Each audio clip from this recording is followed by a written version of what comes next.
दोस्तों, हर एक इंसान की लाइफ में एक बात बड़ी ही कॉमन है और वो है मौत। हर एक मनुष्य जो पृथ्वी पर आया है वो एक दिन वापस भी जाएगा। मौत हर किसी को आएगी। अब कुछ लोग बड़े दर्दनाक तरीके से मरते हैं तो कुछ आसानी से चले जाते हैं। कुछ लोगों की मृत्यु ऐसे होती है कि उसकी कोई प्रॉपर एक्सप्लेनेशन भी नहीं है, तो कुछ लोग अचानक ही चल बसते हैं। लेकिन सच्चाई तो यही है कि हर एक इंसान एक दिन मरेगा। सिकंदर महान, अलेक्जेंडर द ग्रेट का सबसे एक्सपेंसिव फ्यूनरल हुआ था मानव इतिहास में। 323 बीसी में जब अलेक्जेंडर द ग्रेट का निधन हुआ, तब उस समय तक उन्होंने यूनानी साम्राज्य को दुनिया भर में फैला दिया था। 33 साल की उम्र में अलेक्जेंडर द ग्रेट दुनिया से चल बसे और उन्हें दुनिया का सबसे एक्सपेंसिव फ्यूनरल दिया गया था। एक प्राचीन इतिहासकार डियोडोरस के रिकॉर्ड्स की माने तो अलेक्जेंडर द ग्रेट की जब मौत हुई थी तो उनकी मृत्यु के बाद एक सोने के बक्से में उन्हें रखा गया था और उस बक्से को कॉफिन में रखने के बाद फिर उसे एक सोने के रथ के द्वारा कब्र तक ले जाया गया था। ऐसा अनुमान लगाया जाता है आज के समय कि अलेक्जेंडर द ग्रेट के फ्यूनरल में $500 मिलियन से भी ज़्यादा डॉलर्स लगे थे। इतना एक्सपेंसिव फ्यूनरल था उनका। प्रिंसेस डायना की मौत पेरिस में एक कार एक्सीडेंट में हुई थी और उनका फ्यूनरल उस समय पर टीवी पर देखा जाने वाला रिकॉर्ड ब्रेकिंग फ्यूनरल था, जिसे पूरी दुनिया में लगभग 2.5 बिलियन लोगों ने लाइव टेलीविज़न पर देखा था। और लंदन की सड़कों पर भारी संख्या में लोग उस समय रोते हुए दिखाई दिए थे जब प्रिंसेस डायना की मौत हुई थी।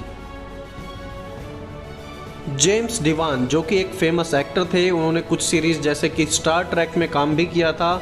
उनकी हमेशा से एक इच्छा रही थी कि वो कभी स्पेस में जाएं, लेकिन उनके जीते जी कभी ऐसा हो नहीं पाया। तो उनकी मृत्यु के बाद उनकी कुछ हड्डियों को और मिट्टी को साथ ले जाकर स्पेस में भेजा गया। फेमस मंगोलियन एम्परर जंगिस खान, जिसने एक समय पर पूरे एशिया को जीत लिया था, उनकी मौत के समय पर उनकी एक अजीब सी इच्छा थी। उनका कहना था कि मेरे मरने के बाद मुझे ऐसे स्थान पर दफनाया जाए जहां कोई भी मेरे दफनाए हुए शरीर के बारे में पता ना लगा सके। इसलिए जितने भी लोग और जितने भी सोल्जर्स उनके फ्यूनरल में गए थे, उन्हें फ्यूनरल के बाद सबको मार दिया गया था ताकि किसी को भी ना पता लग सके कि उनकी कब्र कहाँ पर है। Great Indian Tamil politician CN Annadurai, जो कि मद्रास के चीफ मिनिस्टर थे एक समय, जब उनका निधन हुआ तो उनके फ्यूनरल में 15 मिलियन लोग उनका फ्यूनरल अटेंड करने के लिए आए थे, जो कि इंडियन हिस्ट्री में एक सबसे बड़ा फ्यूनरल है। और दोस्तों, ये सब चीज़ें मैं आपको इसलिए बता रहा हूँ ताकि आप समझ सकें कि नो मैटर आप कितने अमीर हैं, कितने धनवान हैं, कितने फेमस हैं, कितना पैसा आपके पास है, कितना कीमती सामान आपके पास है, अंत में हर एक मनुष्य मृत्यु को फेस जरूर करेगा। लेकिन एक ऐसी भी मौत थी जब किसी की मृत्यु दूसरों के लिए जीवन का कारण बनी और उस मौत के बाद पूरा का पूरा इतिहास बदल गया। इस मृत्यु के समय करोड़ों लोग मौजूद नहीं थे, ना ही सोने की कब्र थी, लेकिन इस मृत्यु के बाद समय बदल गया। इतिहास दो भागों में बट गया, AD और BC। बिना किसी कारण के यीशु को सलीब की दर्दनाक मौत दी गई। ऐसे कोड़ों से मारा गया जो शरीर में एक बार लगने के बाद मांस बाहर निकाल देते थे। कांटों का मुकुट पहनाया गया, मजाक बनाया गया, थूका गया, लेकिन फिर भी उसने कहा कि हे पिता, इन्हें माफ़ कर। ये मृत्यु सबसे अलग इसलिए भी थी क्योंकि ना तो इससे पहले और ना ही उसके बाद कभी कोई मरने के बाद तीसरे दिन जी उठा।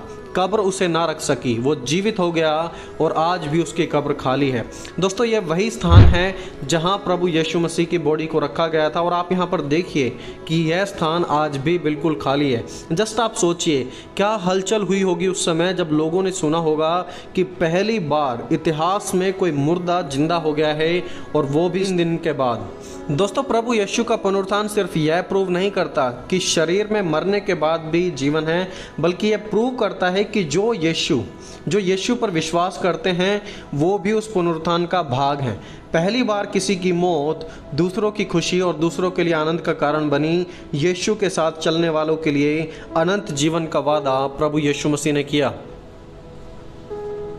प्रभु यीशु मसीह ने कहा था कि पुनरुत्थान और जीवन मैं ही हूँ।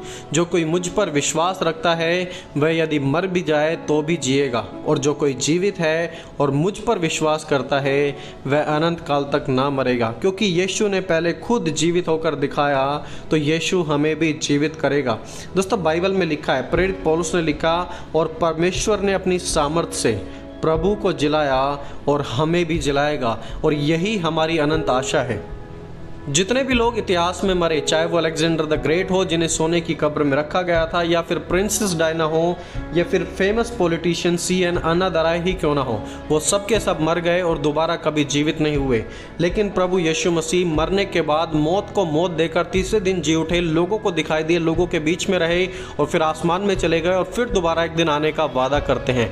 दोस्तों, ये वो मौत थी जिसने पूरे के पूरे इतिहास को बदल कर रख दिया। यह एक ऑर्डिनरी इंसान की मृत्यु नहीं थी, बल्कि उसी यीशु की मृत्यु थी जिसने वादा किया था कि मैं परमेश्वर का पुत्र हूं और क्योंकि मैं जीवित हूं तो तुम भी जीवित रहोगे। सिर्फ यीशु की मृत्यु ही आपके जीवन में खुशी का कारण बन सकती है, क्योंकि यीशु जीवित है तो आप और मैं भी उस पुनरुत्थान में सहभागी होकर उस अनंत जीवन का भाग बन सकते हैं।